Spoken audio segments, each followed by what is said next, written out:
Hello guys, this is UniversalGiant and welcome back for more of Let's Play Pokémon SoulSilver.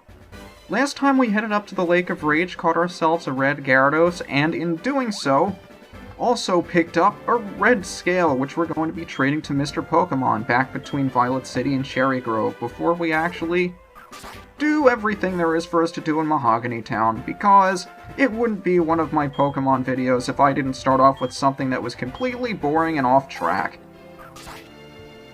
Yeah, remember this house?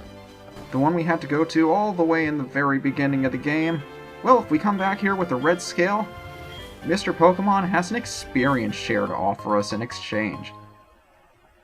And this is going to make experience training a hell of a lot easier.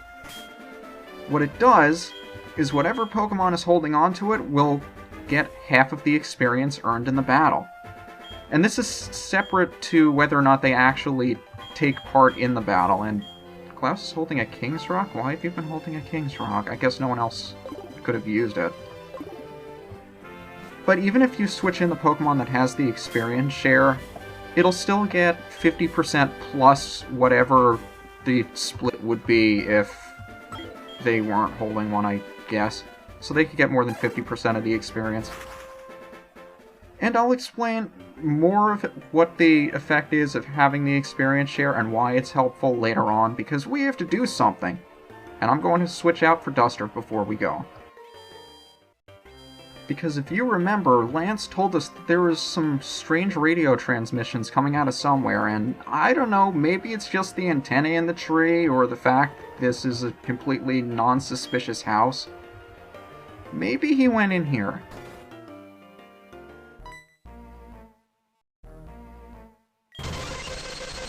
That's a little over-excessive, isn't it? Hyper Beam? And he's still standing!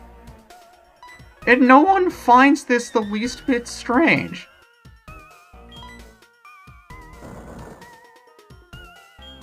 I honestly don't know why you think you need my help, Lance, if you could just Hyper Beam everything.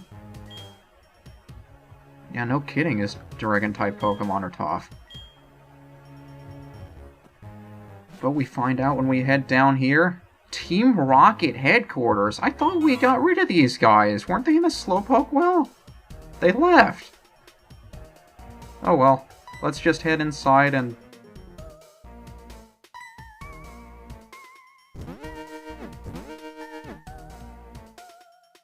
Hooray! Obligatory battles!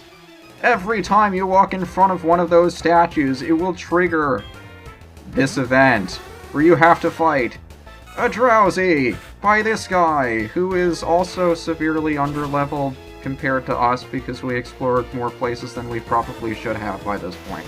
But oh well. And as you can see, Klaus gains experience even though he did not take part in the battle.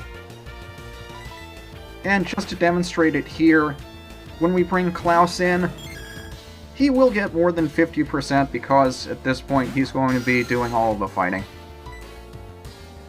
But the experience share also makes sure that the Pokemon holding it gets EVs from the fight, or effort values. And although I've already explained what individual values are, effort values are a little bit different. And people like to shorten it by calling them EVs, which is really confusing when you're thinking of EV. What effort values are, every time you defeat a Pokemon, they have a yield of effort values, and these effort values, for every 4 that you gain in a statistic, you gain 1 stat point at level 100. And you can have no more than 510, so this basically equates to, if you want to max out how many EVs you can have in a stat, you can have 255 at most.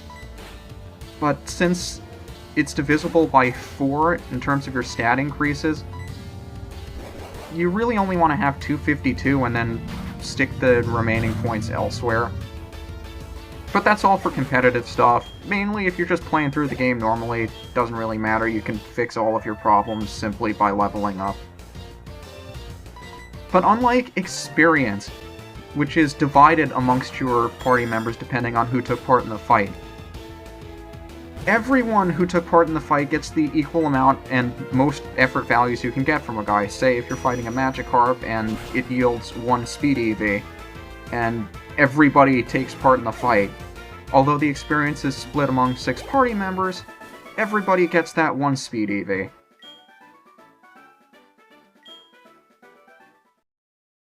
And that's most likely the only lesson I'm going to be giving of the day. Now, every time we run across one of these statues, we're going to take part in those 2 fights, and just for the experience, I'm going to be doing it.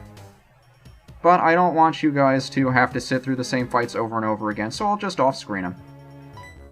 Alright, so I've taken the liberty of clearing out all of the statues in here. Just so you guys know, you don't have to fight any of the statues in here if you head down this direction.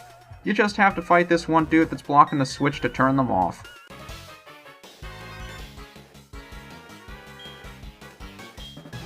This looks highly technologically advanced for a ninja hideout.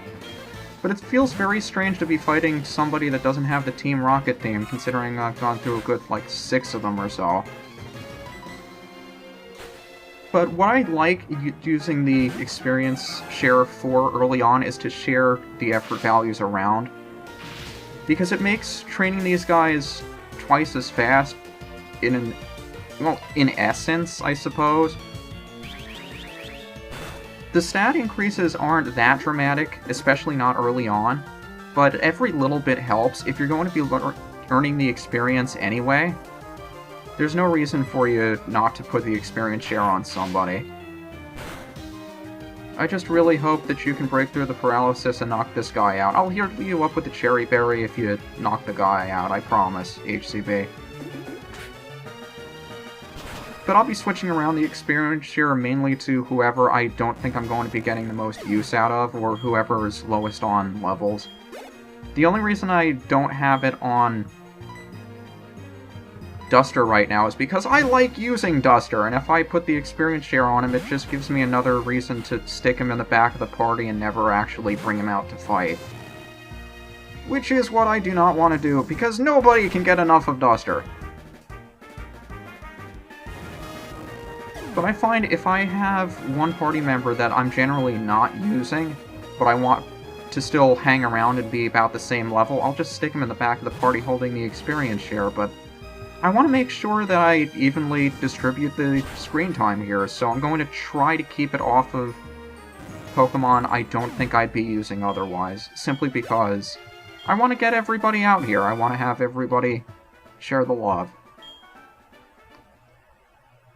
But if you want to turn off the statues and not deal with them, press this switch on the computer, and that'll turn off all of the Persian statues.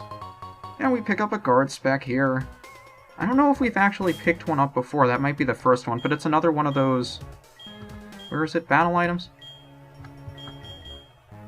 Yeah, another one of those that I just prefer not using and selling off. So let's head back around. There are a couple of items down there that I skipped. We're gonna have to make our way around anyway. Over here we'll find a Hyper Potion. And we'll also find in the corner here is a hidden item, another Revive. I've picked up so many Revives, I don't know why I went out of my way to buy them. But even down here, we'll find another nugget for us to sell. I still have the other one because I didn't bother going to sell it to that guy who ripped me off. And over here is a teleporter, and if we take it, we'll go all the way back to the beginning, so I don't have to walk all the way back around. But if you talk to the statue after it's deactivated, it says there are no longer glowing eyes. Hey there, guy! I just defeated all of your cohorts, although I think it was just the same 2 cohorts 6 or 7 times. So maybe they just ran to the Pokemon Center between fights, and I was supposed to heal up HCB, I'm sorry. But mainly the fights that I cut out were just Duster cutting everything and knocking them out in one shot. Even with Cut, the completely underrated HM, nobody ever uses Cut. So I decided, why the hell not? If it knocks these guys out, just go for it. I usually stick with the strongest thing I have, but if I can knock them out with something as embarrassingly weak as Cut, it's just too funny.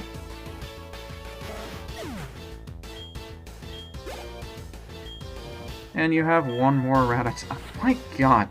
What is it with Team Rocket? Are they just notoriously bad at this? They all have Rattatas and Zubats and maybe a couple of other poison types, but can't they have just a little bit of variety? I guess I would take the fun out of it, but there are traps on the floor here, so we either had to go through all the Persian statues on the other side, or we could go through the traps. And occasionally, we'll find wild Pokemon that tend to blow up in our faces, like Voltorb. How you doing, Voltorb? But these are actually wild battles that we could run from if we so choose. And I don't think these are random encounters. I think they're assigned to tiles on the floor.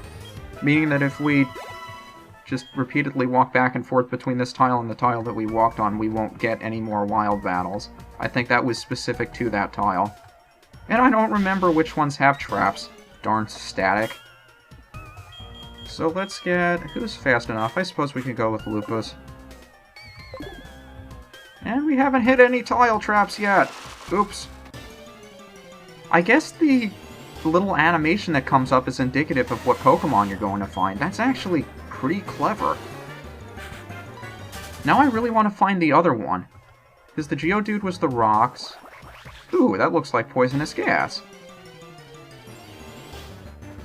It's a coughing!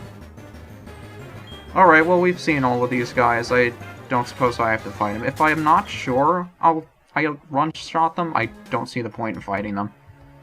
And before we head back down there, I suppose I'll put Duster back out, because if you get to this point, don't bother wasting your potions or running back to the Pokemon Center, because you will be healed when you get down here, because we found Lance. I always forget we get healed here. But that's why I remembered this time. You know, Lance, you got all the way down here. You could have at least taken care of the scrubs up top. Why did you make me have to deal with them? Oh well. Apparently, he just leaves us to do the grunt work. Funny that.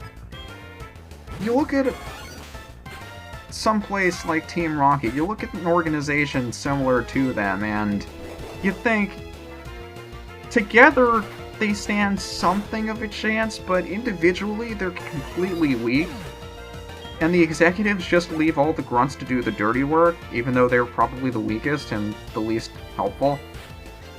Lance is kind of doing that with us, isn't he? He's just running straight through, but expecting us to clean up. He's not even bothering with these guys. He's just, hey, you know, I'm much stronger than you, so you just let me by, or I'll just kick your ass.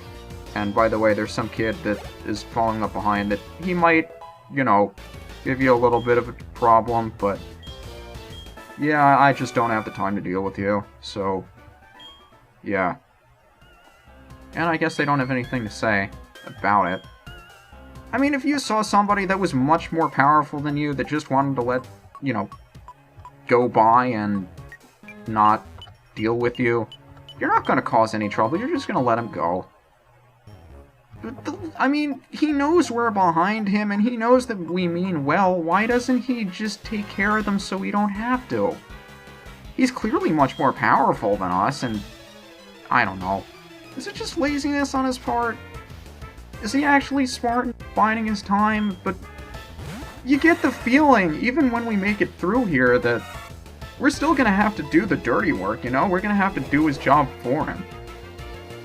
I suppose that would defeat the purpose of the game, but still! Principles! If you're that much more capable of doing something than I am, and I'm going to be following behind you having to clean up, at least have the decency of showing you care. At least somewhat.